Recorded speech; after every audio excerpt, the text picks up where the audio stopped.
Well, thank you very much. It's an honor to have President Zelensky of Ukraine. And we've been working very hard, very close. So we've actually known each other for a long time. We've been dealing with each other for a long time and very well.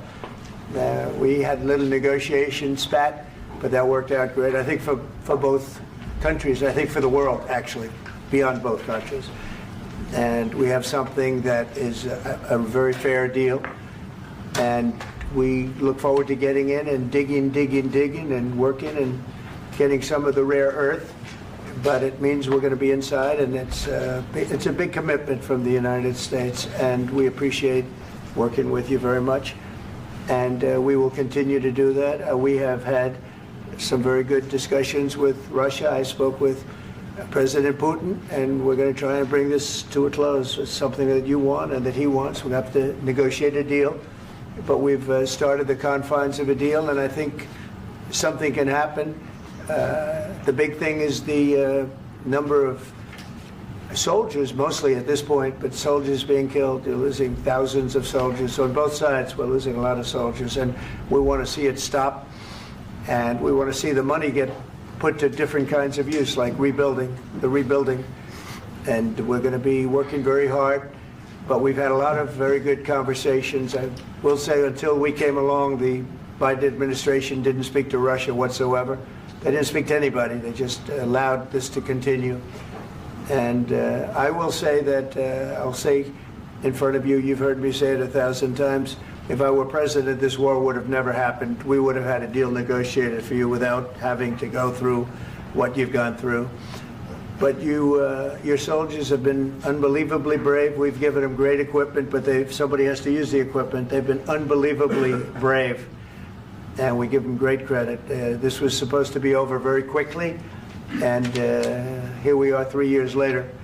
So I give tremendous credit to your generals and your soldiers and yourself in the sense that it's been very hard fighting, very tough fighting. They're great fighters. And you have to be very proud of them from that standpoint. But now we want to get it over with.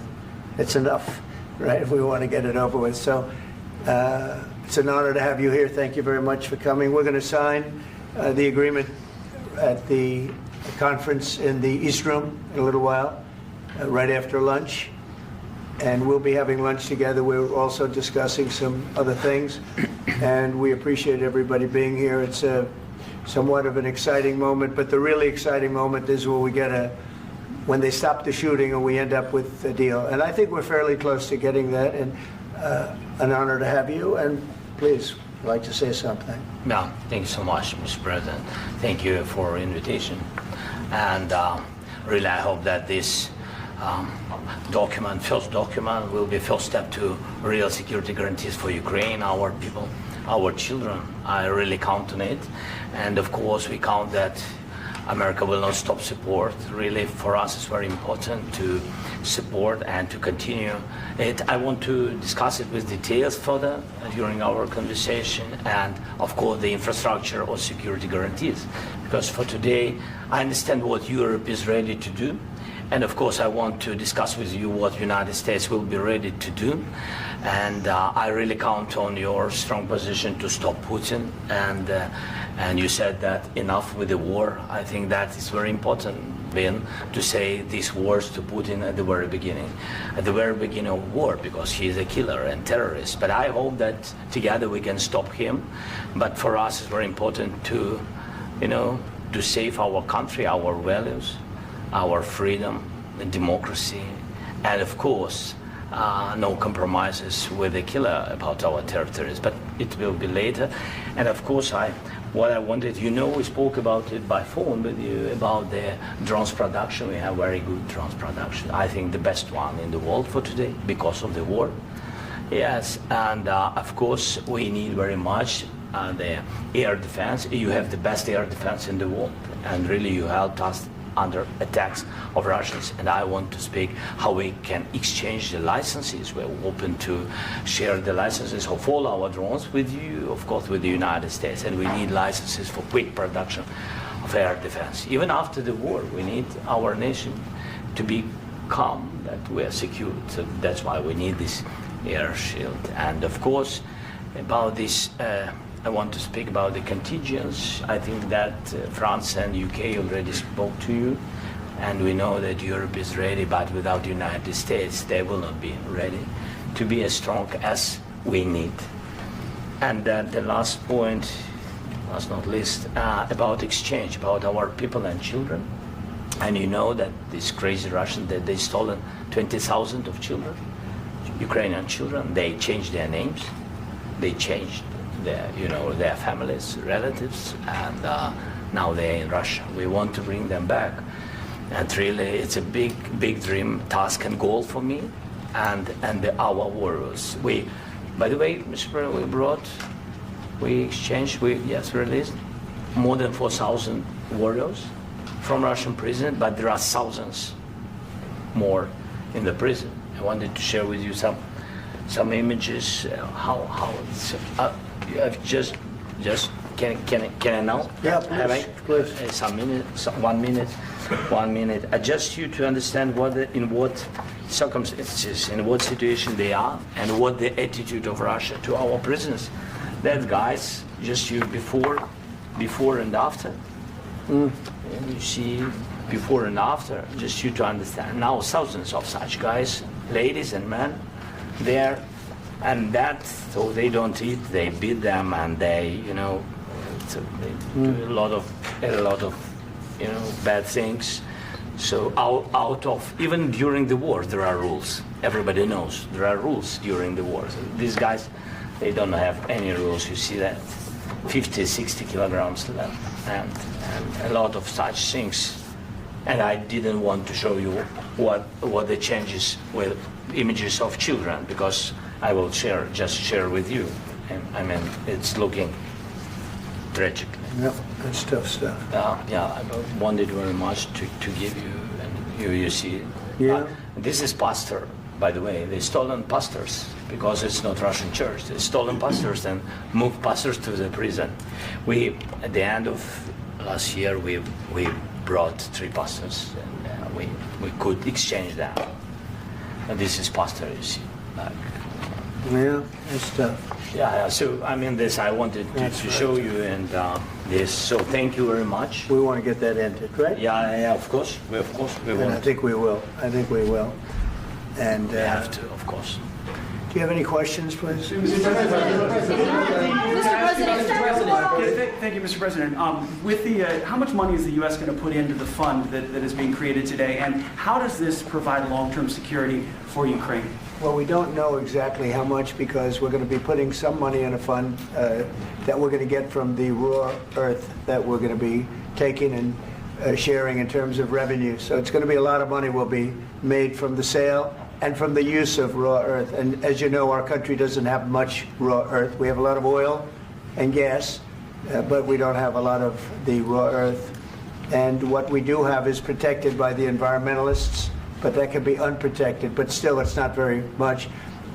They have among the best in the world in terms of raw earth. So we're going to be using that, using it for all of the things we do, including AI and including weapons and the military, and it's really going to very much satisfy our needs. So it's something that just worked out really well. We have a lot of oil, and we have a lot of gas, but we don't have raw earth.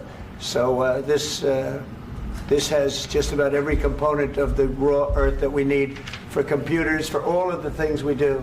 This puts us in great shape. And long-term security for Ukraine. How does this provide? I think they're going to have great luck. I think once we make the agreement, that's going to be 95% of it. They're not going to go back to fighting. I've spoken with President Putin, and I feel very strong. I've known him for a long time, and I feel very strongly that they're very serious about it. And we'll make a deal. And when the deal is made, I don't think we talk about security. Everyone's talking about the other day. All they talked about was security. I said, let me make the deal first. I have to make the deal first. I don't worry about security right now. We have to have a deal, because right now, last week, 2,000 soldiers died on both sides. 2,000, and they're losing 1,000, 2,000, 3,000 a week. So as we sit here and we talk, people are getting shot and dying on the battlefield. And, they're not American soldiers, but they're Russian soldiers and they're Ukrainian soldiers, and we want to be able to stop it. And we want to be able also to spend money on other things. We don't want to, this is a tremendous amount of money. And what the Biden administration did was terrible. They were giving money, but he had no security on the money. Europe, as you know, gave much less money, but they had security. It was in the form of a loan. They get their money back, and we didn't. And now, at least we're protected because the American taxpayer has to be protected too. But this is an incredible agreement for Ukraine because we have a big investment in their country now, and what they have, very few people have. And we're able to really go forward with very, very high-tech things and many other things, including weaponry that we're going to use in many locations, but that we need for our country. Mr. President, This allows us to do that. will you continue I'm sorry. sending military aid? Yes, go ahead, please. If I can just, yes. In the document, there is one of the very important points. If we speak about business and investment, we never had LNG terminals in Ukraine. This document will open. I mean, the next documents, but anyway, here we see in the framework, we see really goodwill for this. LNG terminals for us is very important, and I think for security of European continent. We have the biggest storage, gas storage. We have the biggest in Europe. Yes, yes, and we can use it. Use it for LNG. Use it for LNG, and we will do it. And really, we can help Europe because Europe really helped. President Trump said that they made less support, but they are our friends and they are our very supportive partners. They really gave a lot, Mr. President. They did. They gave a lot, but they gave much less. No. Much less. No. No. No. Okay.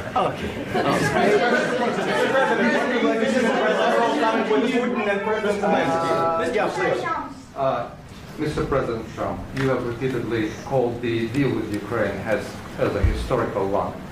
And as a President of the United States, you make historical decisions in other issues which affect America and other world. So what place in the world history do you want to take? And do you associate yourself with any famous historical figures? Yeah, I'd say George Washington, Abraham Lincoln. I would say I'm far superior to George Washington and Abraham Lincoln. Now, you know I'm only kidding, right? Because when I say that, the fake news is going to go wild. They're going to say he considers himself to be better than Washington. But you never know. You never know. I don't compare myself to anybody. I'm here to do a job. We've had a great 35 days or whatever it might be, a month, a little more than a month. We've accomplished tremendous amounts. Not only this would be a very great achievement if we could get the war stopped and get them back to normalization. I think that's going to happen. We've had very good talks on both sides, as you know. But I think we've done a very good job, just generally. If you look at all of the things we've done in 30 days, they're saying there's never been a opening for a president. The first month, there's never been a first month like we've had. And this is one of the very important things. This, to me, is one of the most important things because we have tremendous death taking place as we speak, and I don't want to have that. You know, think of the parents, whether they're in Russia or Ukraine, think of the parents of all these people being killed needlessly. They came to our territory. Should have never started. This would have, if I were president, this would have never started. Mr. President, will you continue sending military aid to Ukraine after the U.S. signs this agreement with Ukraine? Yeah, we're going to be continuing. To President Zelensky, do you feel like the U.S. is on your side, that President Trump is on your side at this moment? Right. What do you think? He wants to know, do you think that, sort of a stupid question. I guess we wouldn't be here if I wasn't. I think that the United States on our side from the very beginning of occupation, and I think that President Trump on our side, and of course, I'm sure that the United States President will not stop support. This is crucial for us. It's important for us. Yes.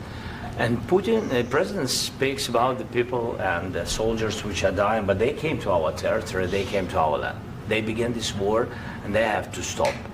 And I think this is the question, with really the most important question.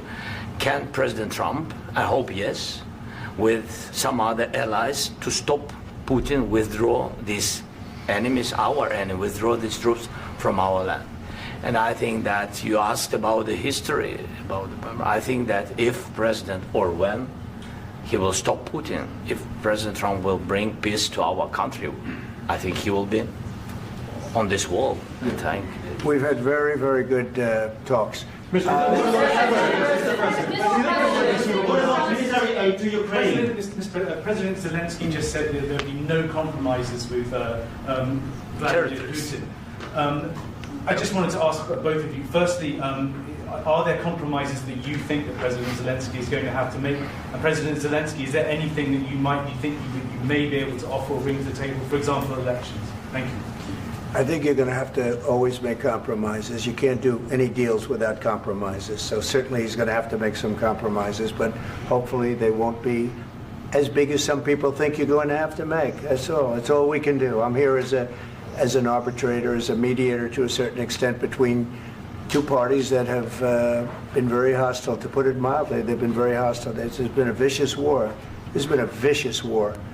You know, it's a very level battlefield, and those bullets go out, and as I've said many times, we were talking about it with Pete, many times the only thing stopping those bullets is a human body. And in the case we're talking about, generally young human bodies are stopping a lot of bullets. It's dead level. That's why it's great farmland. It's great land. It's great farmland, but there's very little protection against the bullets that are being, and other things that are being shot. So all I can do is see if I can get everybody at the table and get an agreement. And I think we're going to end up with an agreement. Otherwise, I wouldn't probably be even here today. Mr. President, I've got two questions for you. You think ultimately your legacy will be the peacemaker and not the president that led this country into another war and ended foreign wars? And I've got a question. I hope it will. I mean, I hope I'm going to be remembered as a peacemaker. This would be a great thing if we could do this. I'm doing this to save lives more than anything else. Second is to save a lot of money, but I consider that to be far less important. So I hope I'm going to, thank you, Brian, for that question. It was a nice question. I hope I'll be known and recognized as a peacemaker. This would be a great thing to solve. This is a very dangerous situation. You know, this could lead to a third world war. This was headed in the wrong direction. If this election were lost, if we didn't win this election, and by the way, we won it by a lot. That was a mandate. We won every swing state. We won the popular vote by millions and millions of votes. We won everything. The districts, you look at the areas of red, take a look at a map. This was a big mandate, and this was one of the things I said, we're going to get this thing settled. If we didn't win, I think this could have very well ended up in a third world war, and that would not have been a good situation. What was your second question? And my second question for President Zelensky, why don't you wear a suit? You're at the highest, why don't you wear a suit? You're at the highest level in this country's office, and you refuse to wear a suit. Just want to see if do you own a suit? Yeah, problems. A lot of Americans have problems with you not respecting the dignity of this office. I will wear a costume after this war will finish. Okay. Yes, maybe one. Maybe something like this. Something like yours. Yes. That'd be great. Maybe something better. I don't know. Yeah. We will see. Maybe something cheaper than. Yeah.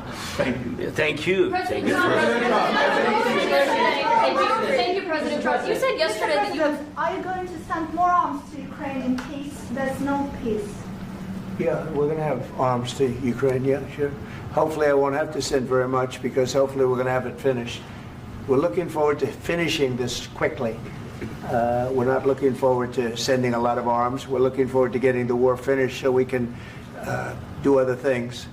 But we very much appreciate the agreement, because we needed what they had, and we're treating, you know, our country is now treated fairly. Biden didn't do that. He didn't know what the hell he was doing. This should have never happened. This should have never started.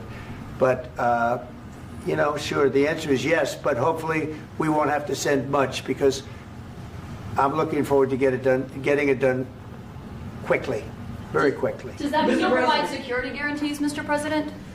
I don't want to talk about security yet because I want to get the deal done. You know, you fall into the same trap like everybody else. A million times you say it over and over. I want to get the deal done. Security is so easy. That's about 2% of the problem. I'm not worried about security. I'm worried about getting the deal done. The security is the easy part. Security is very nice. Everybody stopped shooting. And now will Europe put people there? I know France is going to. I know the UK is going to. I know other countries are going to, and they happen to be right next door. We haven't committed, but we could conceivably. You know, we have security in a different form. We'll have workers there digging, taking the raw earth so that we can create a lot of great product in this country. So in that sense, you have something, but we haven't determined that yet. I will say, in speaking to France and in speaking to, and they were here, as you know, last week and just the other day, they have committed to a lot of security. I don't think you're going to need much security. I think once this deal gets done, it's over. Russia's not going to want to go back, and nobody's going to want to go back. When this deal ends, I really believe this deal is going to be over. Question? Please go ahead. Go ahead. Thank you, Mr. President, thank you. You had Mr. Macron and Keir Starmer at the White House this past week, both of whom praised your courage and conviction to lead the pathway towards peace. Yes. Part of that involved, though, re-engaging Russia in diplomatic relations, something that previous leaders lacked the conviction to do so. What gave you the moral courage and conviction to step forward and lead that? Well, I love this guy. Who are you with? One American News, sir. Well, that's why I like him. One American News does a great job. I like the question. I think it's a very good question. It's a pathway to peace. It's a pathway to getting something solved. And I feel that as the head of this country, I have an obligation to do that. Plus, you know, we're very much involved. We got involved. It's too bad we got involved because there should have been no involvement because there should have been no war. And there shouldn't have been October 7th. That would have never happened. As you know, Iran was broke. They had no money to give to Hezbollah. They had no money to give to Hamas. They were stone cold broke. And then under Biden, they became rich as hell. They went from no money to $300 billion in a period of 4 years.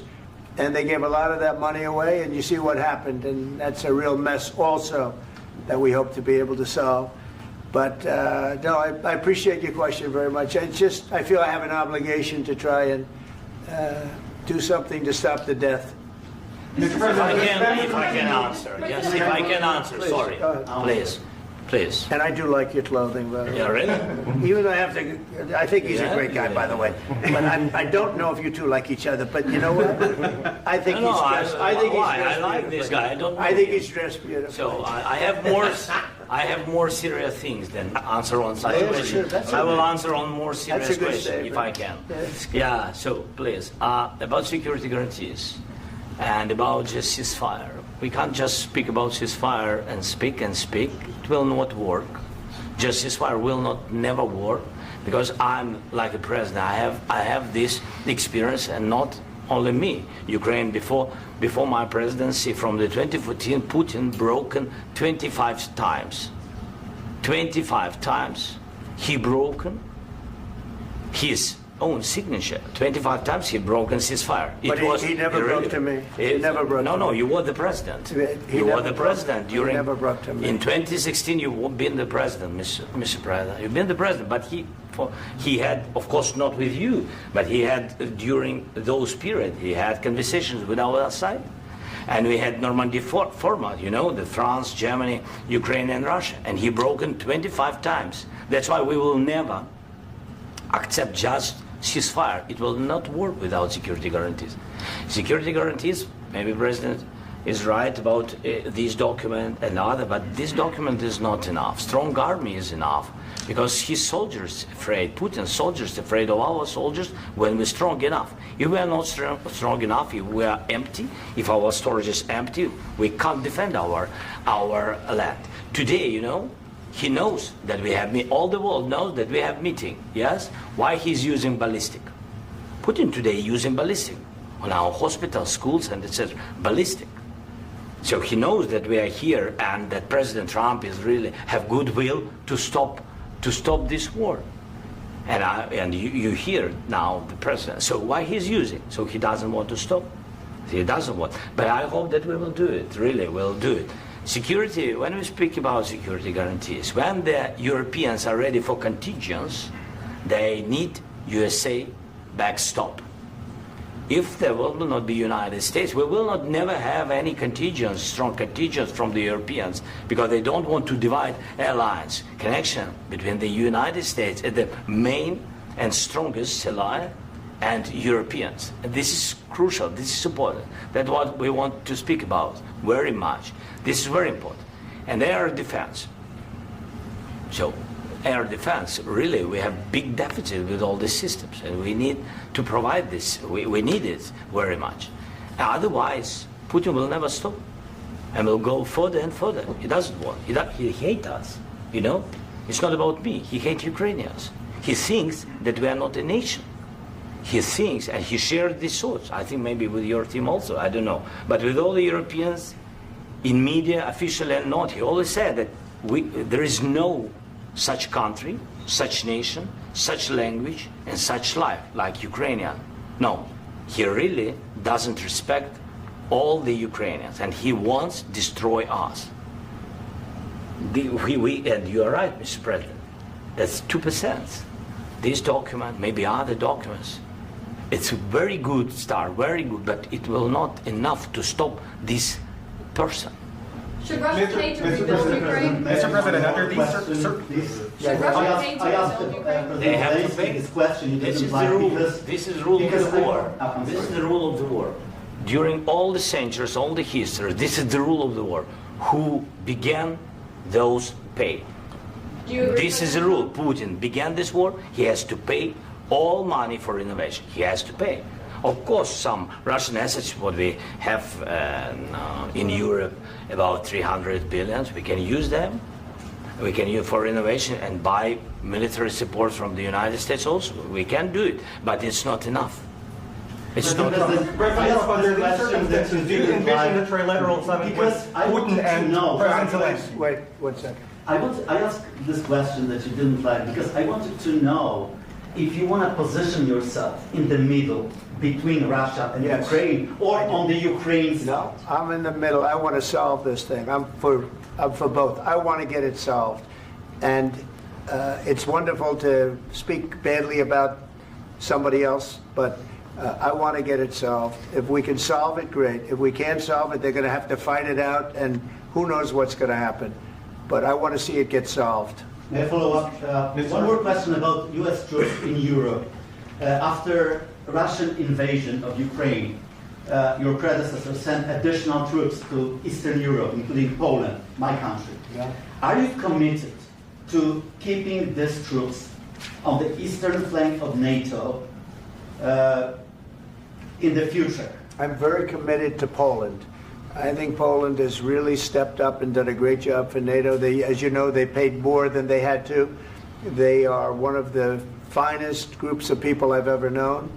I'm very committed to Poland. What about Baltics? Poland's in a tough neighborhood, you know. What about the Baltics? The Baltics, they got a lot of, it's a tough neighborhood too, but we're committed. We're going to be very committed, and we're committed to NATO. But NATO has to step up, and the Europeans have to step up more than they have. And I want to see them equalize, because they are in for far less than we're in, and they should be at least equal. You understand that? Why is the United States, we have an ocean in between, why is the United States in for so much more money and other things as Europe? With that being said, and as you said, they've also been obviously very helpful, but we have put in far more than they have, and I think they should equalize. Mr. President, Please, go ahead. About the agreement again today, what changed between the first time that Secretary Bessent gave President Zelensky the agreement and today for the signing? What We made a deal. So was the I'm just- deciding factor? I'm a business person. We made a deal. That's what changed. Mr. President, I didn't think we were going to make a deal, and we ended up making the deal, so that changed. Mr. President, what and how do you envision a trilateral summit with President Zelensky and Putin? I don't know, under but these well, they circumstances? don't like each other. I can tell you that. Okay? They do not like each other. This is not a love match. And it's unfortunate. That's why you're in this situation.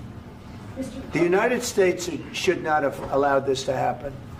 Okay? The United States, run by a man that didn't know much, I'm going to be very nice, run by an incompetent person, very incompetent person, should never have allowed this to happen. I've stopped wars. I've stopped many wars. My people will tell you, I stopped wars that nobody ever heard about. I stopped wars before they ever started.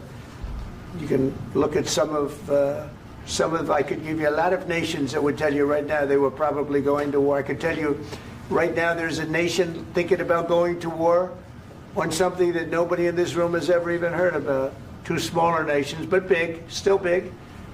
And I think I've stopped it. But this should have never happened. Mr. President? About sorry, just a second. About any negotiations. First of all, I want really to tell you, and I think that everybody understands that Ukraine, more than Ukrainians, nobody wants to stop this war.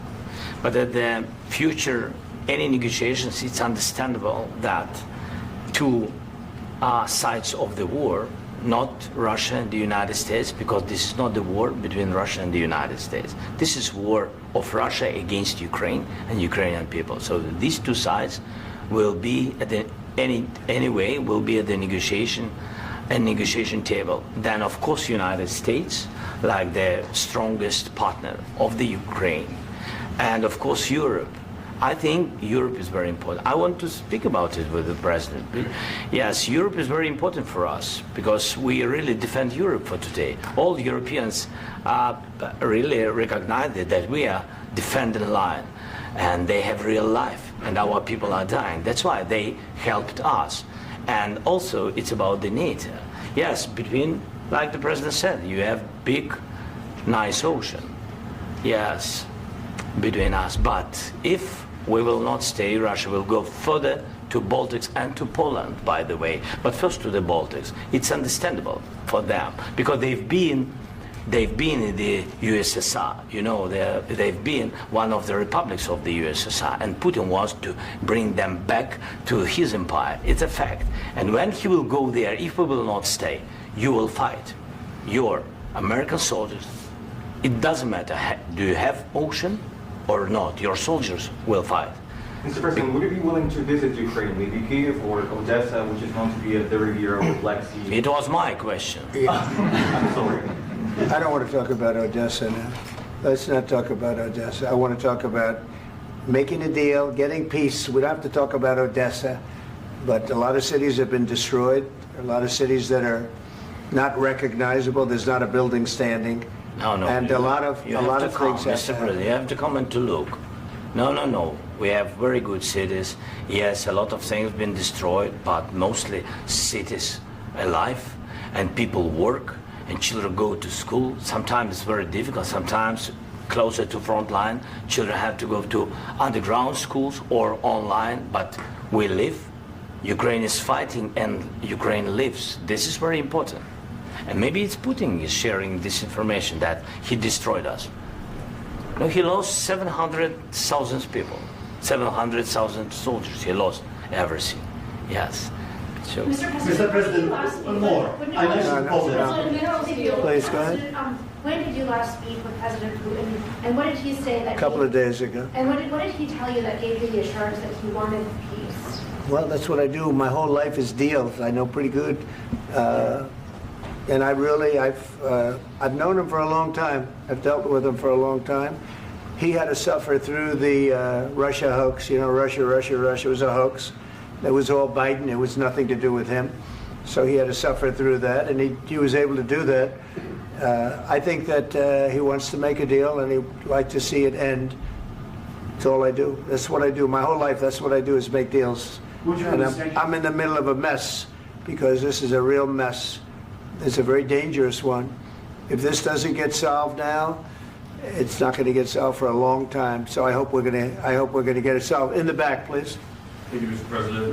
Prime Minister Starmer claimed repeatedly that his government believes in free speech and was not engaged in censorship.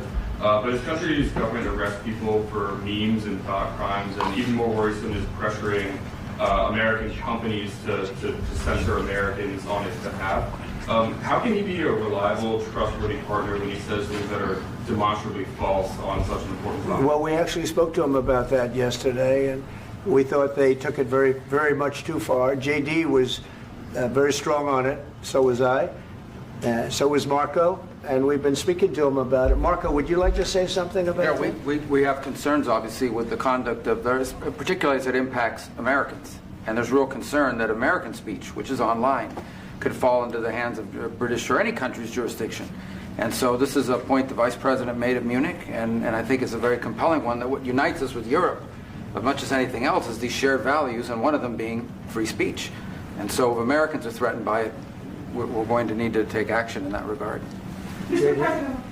It's actually a very important question. We spoke about this in detail with the Prime Minister, the Foreign Secretary, and others at lunch yesterday. And I know that Secretary of Commerce Lutnick followed up in private meetings last night. This is really important. We believe Americans have the right to speak their mind, even if we in this room disagree with them. They have the right to speak their mind in the public square, which is often online these days.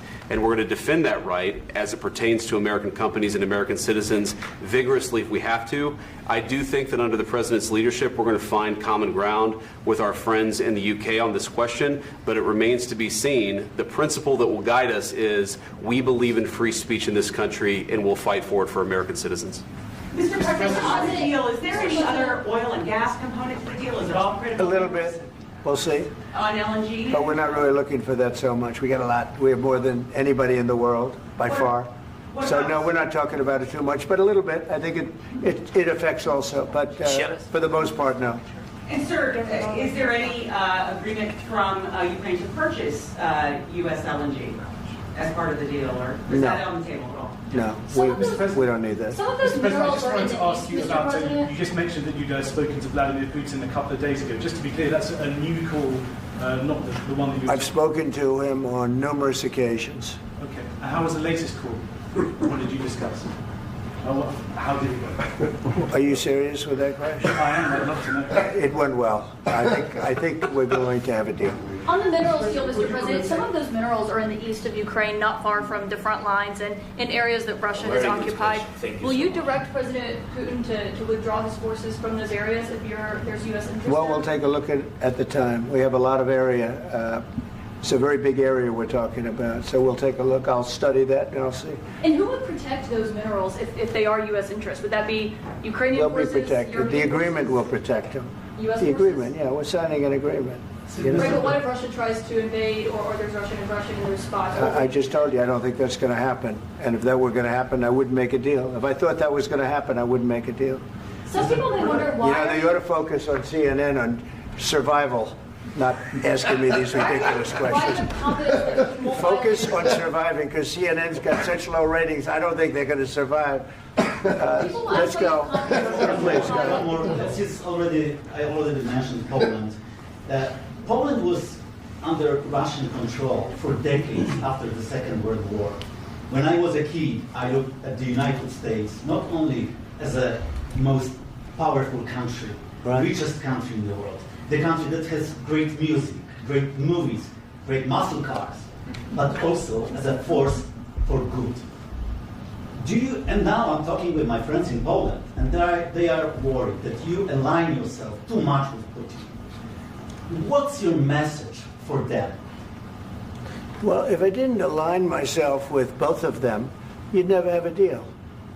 You want me to say really terrible things about Putin and then say, "Hi, Vladimir, how are we doing on the deal?" That doesn't work that way.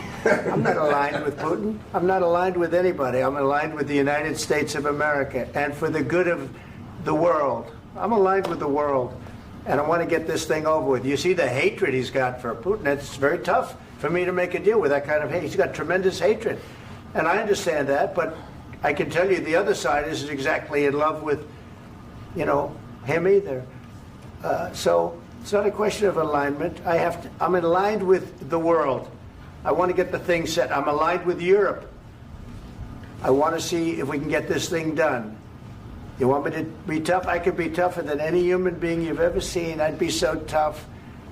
but you're never going to get a deal that way. So that's the way it goes. All right, one more question. Hey, I want to respond to this. So look, for 4 years in the United States of America, we had a president who stood up at press conferences and talked tough about Vladimir Putin, and then Putin invaded Ukraine and destroyed a significant chunk of the country. The path to peace and the path to prosperity is maybe engaging in diplomacy. We tried the pathway of Joe Biden of thumping our chest and pretending that the President of the United States' words mattered more than the President of the United States' actions.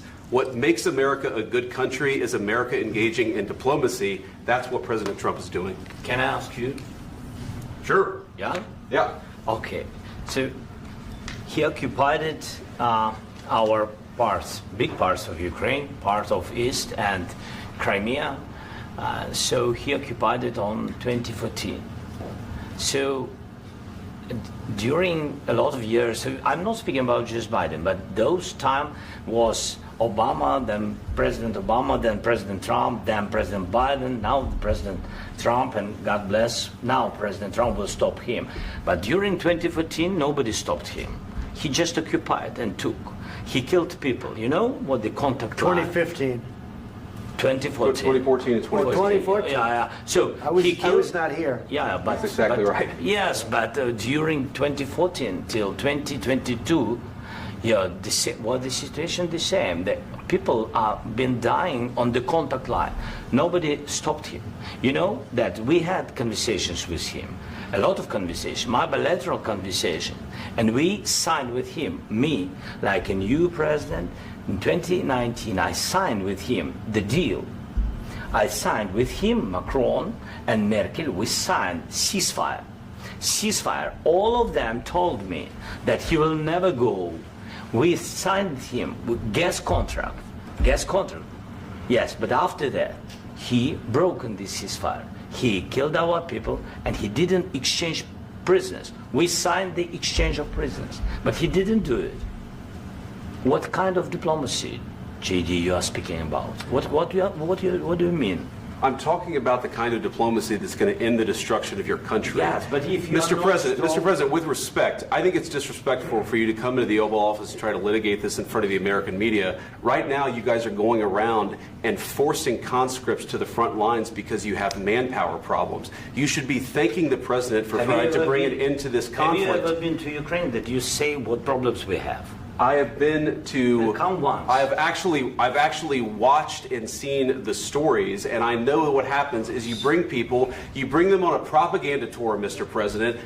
Do you disagree that you've had problems bringing people into your military? And do you think that it's respectful to come to the Oval Office of the United States of America and attack the administration that is trying to prevent the destruction of your country? A lot of questions. Let's start from the beginning. Sure. First of all, during the war, everybody has problems, even you, but you have nice ocean and don't feel now, but you will feel it in the future.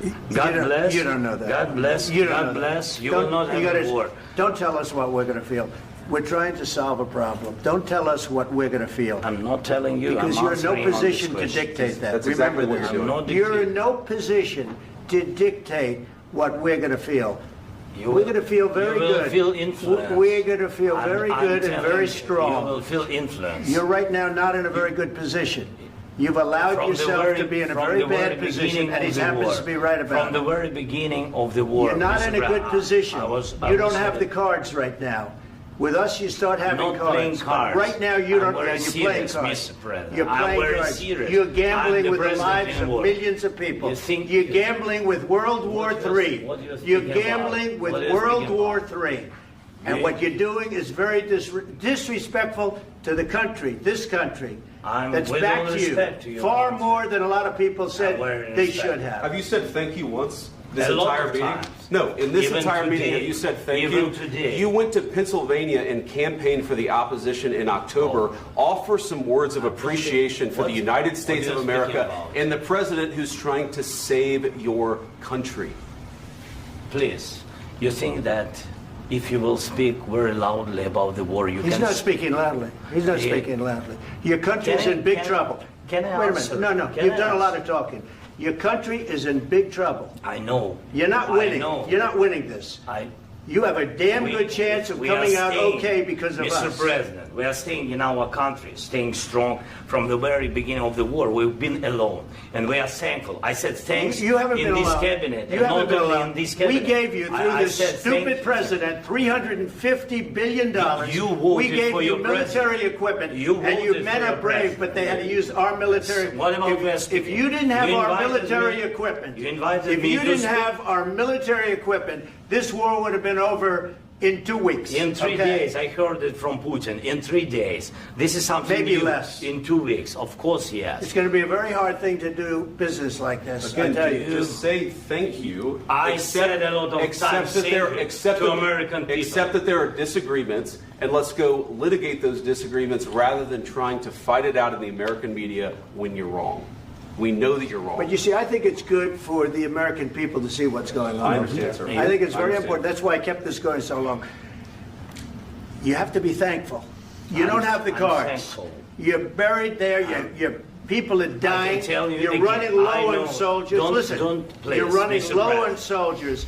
It would be a damn good thing. Mr. And President. then you tell us, I don't want a ceasefire. I don't want a ceasefire. I want to go and I want this. Look, if you could get a ceasefire right now, I tell you, you take it so the bullets stop flying and your men stop getting killed. Of course, we want to stop the war. But you're I saying said- you don't want a ceasefire. But I said to you, I want a ceasefire. with guarantees. Because you'll get a ceasefire faster than an agreement. Ask our people about ceasefire, what they think. That wasn't it doesn't with matter me. for you what That what wasn't this with me. means. It That was wasn't with you. a guy named Biden who was not a smart person. This That is was your, with, this that is was with your Obama. president. It was your president. Excuse me. That was with Obama, who gave you sheets, and I gave you javelins. Yes. I gave you the javelins to take out all those tanks. Obama gave you sheets.